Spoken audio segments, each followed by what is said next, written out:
Hi students, this is A. Mandari Kumar Rajesh. In this video, we are going to discuss a topic called multiple alleles. Generally, alleles are otherwise called as alternative form of genes. Alleles are otherwise called as alternative form of genes.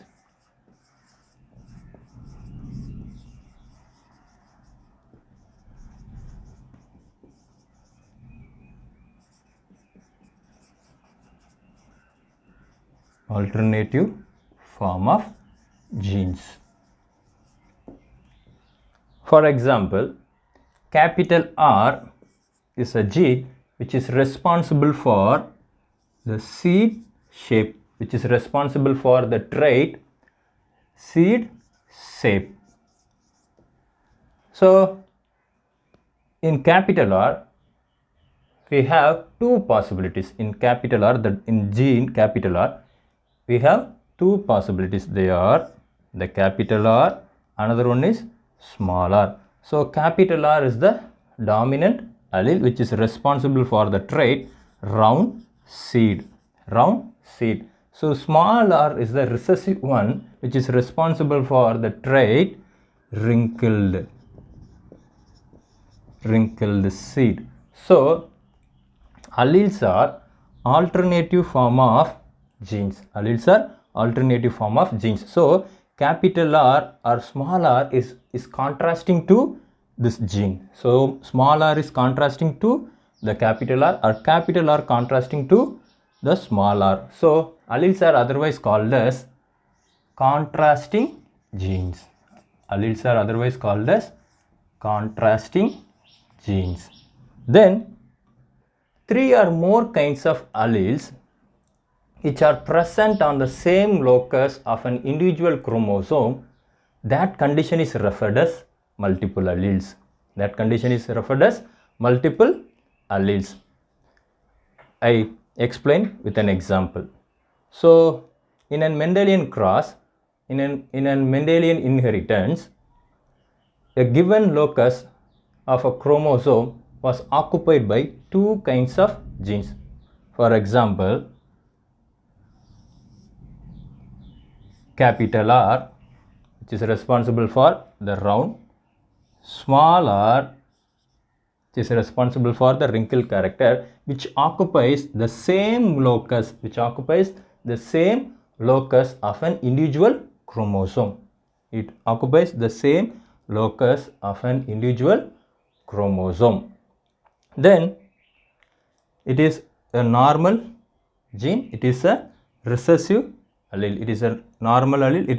Normal means a dominant one. This is a recessive one.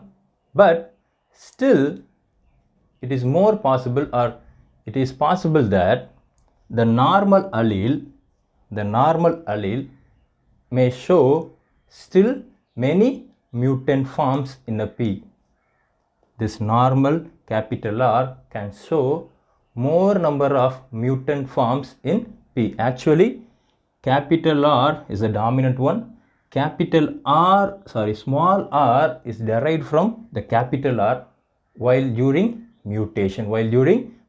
So in capital R, during evolution, mutation takes place. So the capital R converted into smaller, that is the mutant gene. So recessive genes are otherwise called as mutant genes. So this normal type can show many number of mutant forms in P. So here the locus of the chromosome which occupies normal allele, that is normal gene, and its two or more kinds of genes, or it contains two or more kinds of its mutant genes, and that condition is called as multiple alleles. Then I am going to explain the characteristic features of multiple alleles. Let me explain the characteristic features of multiple alleles. The first point, multiple alleles of a series always occupy the same locus in the homologous chromosome, Therefore, no crossing over occurs within the alleles of a series. So, example, consider this is a homologous chromosome.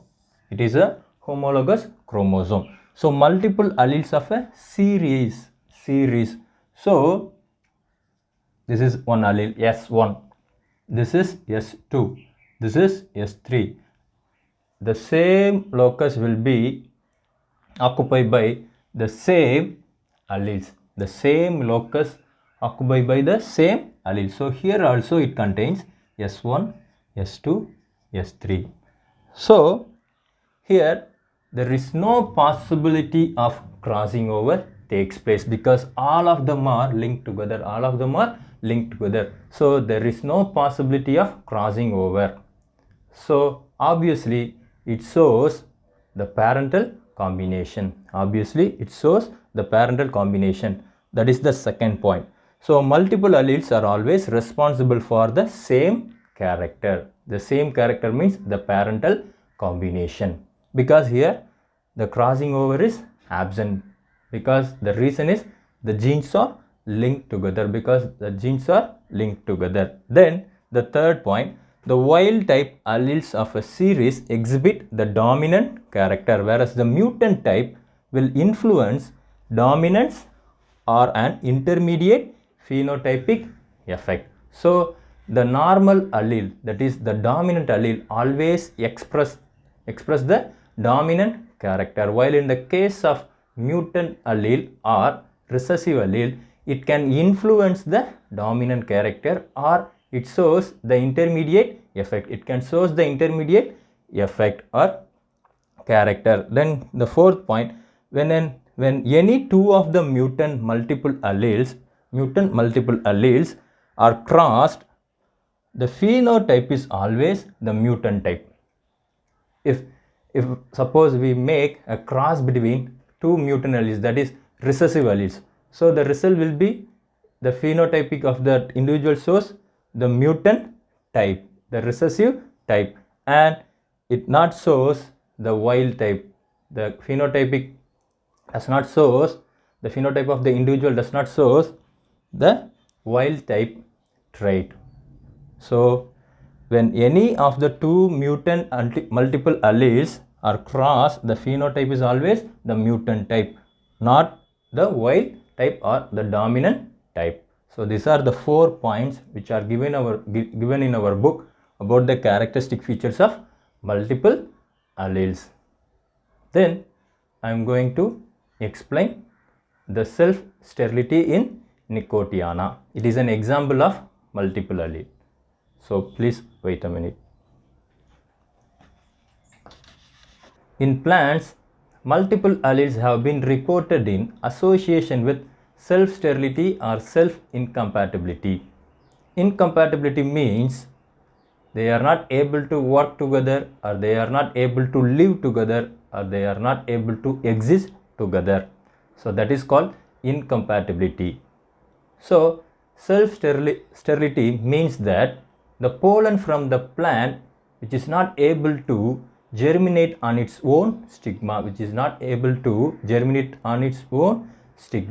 and that condition is called as self-sterility or self-incompatibility. It is otherwise called as, we are called it as self-fertilization. The transfer of pollen grain from the anther and it deposited on the stigma, and they are not able to act on that stigma. They are not able to produce the pollen tube, and they are not involved in the fertilization, and that process is called as self-sterility or self-incompatibility. In 1925, the scientist East observed that the multiple alleles are responsible for the self-sterility in Nicotiana. In 1925, East observed that multiple alleles are the responsible for the self-sterility in Nicotiana. Then the genes for self-sterility can be designated as S1, S2, S3, S4 and S5. Then the cross-fertilizing tobacco was not always homozygous. That means S1, S1 or S2, S2. So the cross-fertilizing tobacco were not always homozygous, because they are all heterozygous, That means S1, S2, S2, S3, S4, S5. They are all heterozygous. Then the cross were made between different S1, S2 plants. The cross were made between S1, S2 cross with different plant that also contains S1, S2 alleles. In this condition, the pollen tubes are not produced effectively. It shows the self-sterility. But if we make a cross between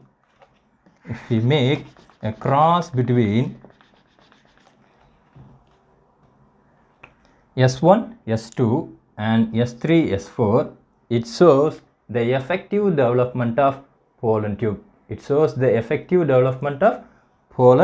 tube.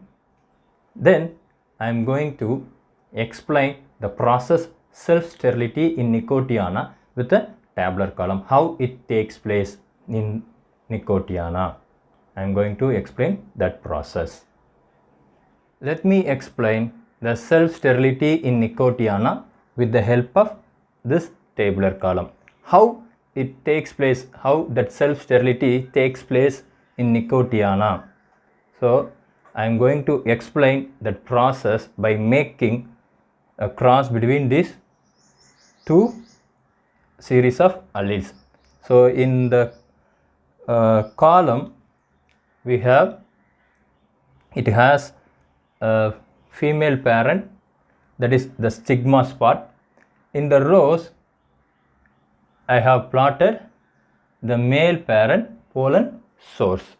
So by making cross between the pollen source and the stigma spot, we are going to enable how the self-sterility takes place in Nicotiana plant. Before that, I would like to give you some more information. There are two types of self-incompatibility system. They are GSI, then SSI. GSI means gametophytic self-incompatibility.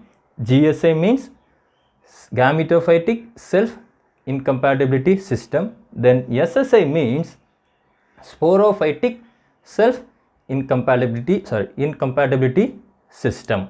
So in this cross we are going to consider SSI, that means sporophytic self-incompatibility. So I am going to give the definition or the rules which is put forward by this SSI system. So the plants belonging to SSI system, if even one allele present in the sporophytic tissue of male parent, even one allele is present in the sporophytic tissue of male parent which is present in the female parent of pistil, the pollen grains which are produced by the male parents are not effective to make fertilization. The pollen grains which are produced by the male parent which are not effective to make fertilization with that pistil. So please have it in your mind. Please remember this point in your mind, because then only we can do cross between these two series of alleles.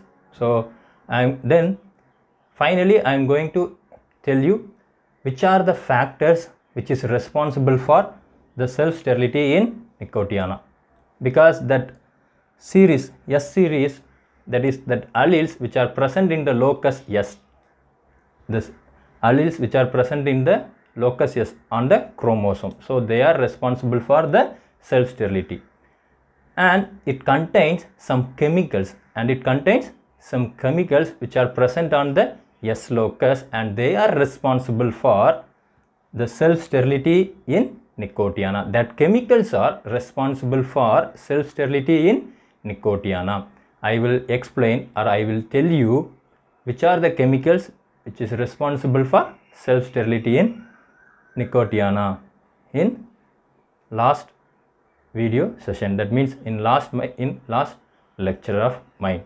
Okay, so now I am going to make a cross between two series of alleles. First,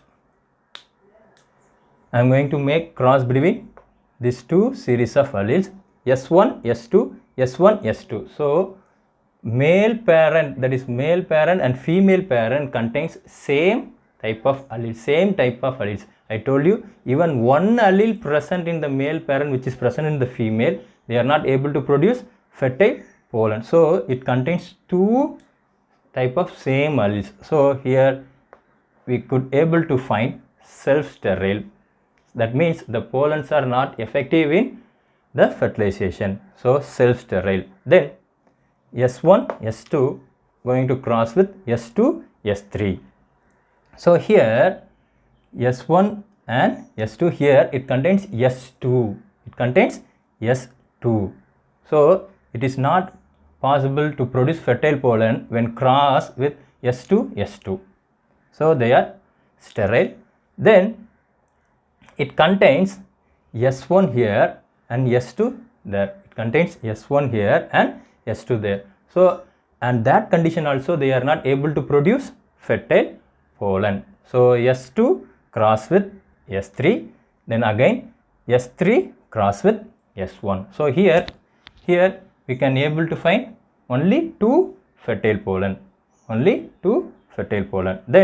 S1, S2 cross with S3, S4. Here we could able to find four fertile pollen because all the series of alleles are different from each other. So S3, S1, then S3, S2, then S4, S1, then S4, S2. So the first row is finished. Then come to the second row. So S2, S3 going to cross with S1, S2. So here it contains S2. So they are not able to produce fertile pollen. Then S1 going to cross with S2. Here you can tell me, sir, it contains S1, S2, how it is produced fertile pollen? You can find male parent with S1, S2, female parent contains S2, S3, not S1, S2. So S2, S3. So it can produce S1, S2, then S1, S3. So here we could able to find two fertile pollen. Then S2, S2, S3, S3. So there is no possibility of fertile pollen. So self-sterile. It leads to self-sterile. Then S2, S3 going to cross with S3, S4. So S3, S3 not able to produce fertile pollen. Then S4 cross with S2. So S4, S2.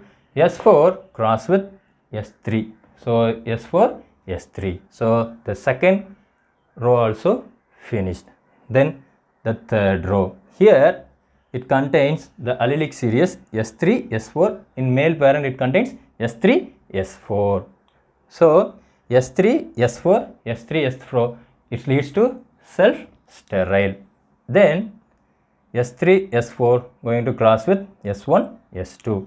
So here it able to produce four fertile pollens because the two allelic series are totally different from each other. So it can produce all four fertile pollens. Then I am going to cross with S3, make a cross between S3, S4 with S2, S3.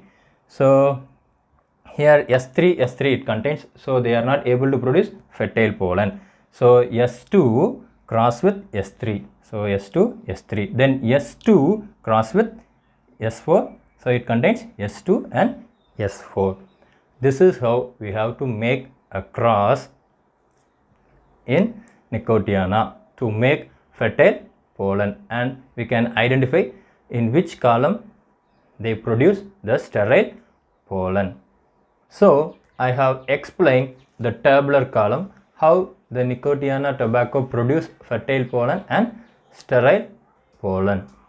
Let me tell you the chemicals which are responsible for the self-sterility in Nicotiana.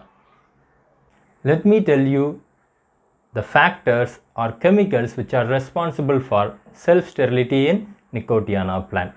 Generally, the rejection of self-pollen is controlled by the diploid genotype of the sporophytic plant. Generally, the rejection of self-pollen is controlled by the diploid genotype of sporophytic plant. So, the control lies on the S locus. The control lies on the X locus. Actually, this is a structure of S locus in the sporophytic plant on S1, S2.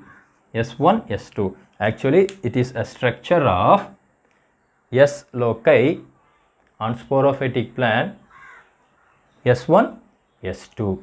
So, the control lies on the S locus, and that X locus contains 3 tightly linked genes, and that X locus contains 3 genes closely linked. 3 genes closely linked. They are SLG. SLG. That means S locus glycoprotein. That means S locus glycoprotein. It can produce a part of receptor in the cell wall of stigma. In the cell wall of stigma. So it can produce a receptor in the cell wall of stigma. So it has to receive the pollen grain, isn't it? So it produces a receptor in the cell wall of stigma, and it can give signal. It can give the signal. Then SRK. SRK means the locus S, and it produces receptor kinase. Receptor kinase. It is an enzyme. Receptor kinase. It can produce other part of the receptor. It can produce other part of the receptor in the pistil. In the pistil. So it can produce other part of the receptor in pistil. Then the third gene SCR. The third gene SCR. So S locus, they are present in S locus. Cysteine rich protein. So this is an amino acid, cysteine rich protein. It can produce soluble ligands. Actually ligands can give signal. Actually it can give signal.